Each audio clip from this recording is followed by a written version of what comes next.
اگر نعت علی پڑھنے کی رسم ایجاد ہو جائے تو ہر سینے میں ایک تازہ نجف آباد ہو جائے۔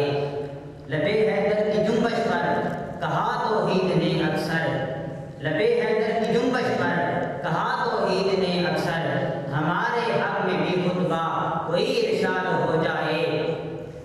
نہ کعبے پر چڑھائی ہو نہ اجڑے بابری مسجد، نہ کعبے پر چڑھائی ہو نہ اجڑے بابری مسجد، مسلمانوں کو درس یا علی کا یاد ہو جائے۔ اگر اہل وطن نامے علی لے کر بڑھے محسن، اگر اہل وطن نامے علی لے کر بڑھے محسن، میرا ایمان ہے کشمیر تک آزاد ہو جائے۔ تو میرے نہایت واجب الاحترام اساتذہ کرام اور اس گلشن کے مہکتے پھولوں، آج میری تقریر کا جو عنوان ہے وہ شجاعت کے تاجدار، صداقت کے شاہ سوار حضرت علی المرتضیٰ رضی اللہ تعالیٰ عنہ کی شان پاک ہے۔ تو سامعین احترام، آپ رضی اللہ تعالیٰ عنہ آقا علیہ الصلوۃ والسلام کے چچا زاد بھائی تھے، اور جب سرکار دو عالم صلی اللہ علیہ وآلہ وسلم نے اعلان نبوت کیا تو وہ خوش نصیب لوگ جنہوں نے سب سے پہلے آقا علیہ الصلوۃ والسلام کی دعوت پر لبیک کہا، ان میں ایک نام حضرت علی المرتضیٰ رضی اللہ تعالیٰ عنہ کا بھی ہے۔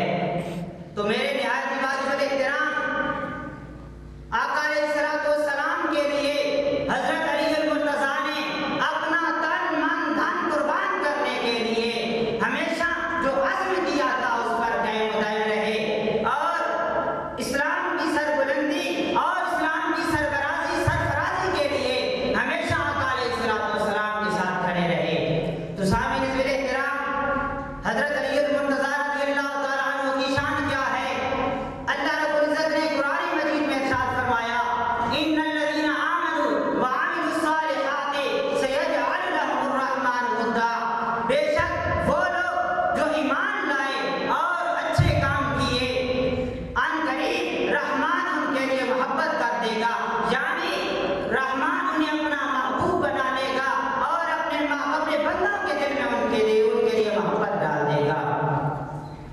تو حدیث روایت ہے زرقانی میں اور الریاض النضرہ میں موجود ہے، اور اس کے راوی حضرت محمد بن حنفیہ رضی اللہ تعالیٰ عنہ ہیں۔ وہ اسی آیت کریمہ کے تحت لکھتے ہیں، لا یبقى مؤمن الا وفی قلبہ، لا یبقى مؤمن الا وفی قلبہ غد علی وآل بیتہ۔ آپ فرماتے ہیں کہ دنیا میں کوئی مومن ایسا باقی نہیں رہے گا کہ جس کے دل میں حضرت علی المرتضیٰ رضی اللہ تعالیٰ عنہ اور آپ کے اہل بیت کی محبت نہ ہو۔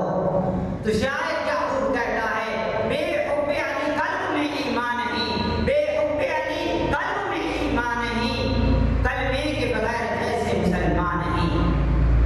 تو سامعین محترم، حضرت علی المرتضیٰ رضی اللہ تعالیٰ عنہ کو یہ مرتبہ، یہ مقام، یہ فضیلت، یہ خصوصیت حاصل تھی کہ جب آپ رضی اللہ تعالیٰ عنہ کی ولادت باسعادت ہوئی تو سب سے پہلے آپ نے چہرہ مصطفیٰ کی زیارت کی۔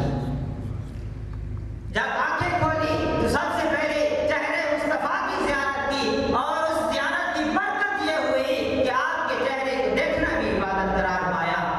مستدرک علی الصحیحین میں حدیث نام موجود ہے، اور اس کے راوی حضرت عبداللہ ابن مسعود رضی اللہ تعالیٰ عنہ ہے۔ آپ فرماتے ہیں، قال رسول اللہ صلی اللہ علیہ وسلم النظر الی وجہ علی عبادت، کہ حضرت علی المرتضیٰ رضی اللہ تعالیٰ عنہ کے چہرے کو دیکھنا بھی عبادت ہے۔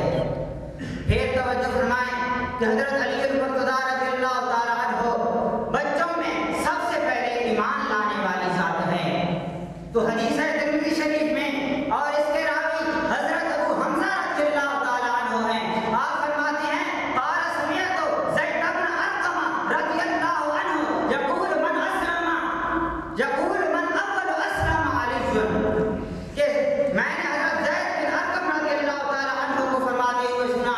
آپ فرماتے ہیں کہ بچوں میں سب سے پہلے اسلام لانے والی ذات حضرت علی المرتضیٰ رضی اللہ تعالیٰ عنہ کی ہے۔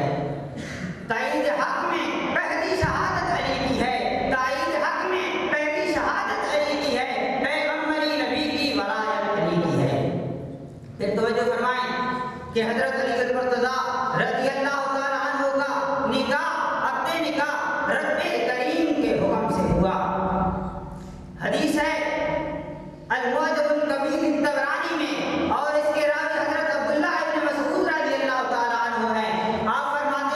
کہ قال ان اللہ امرنی ان ازوج قال ان اللہ امرنی ان ازوج فاطمہ من علی.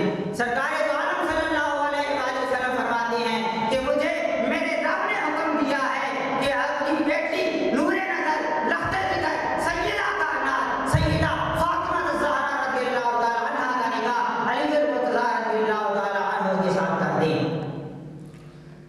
زہرا کا شوہر ویر سرکار دا، زہرا کا شوہر ویر سرکار دا، علی قدر نہ ہے جدا جگ نہ ماردا.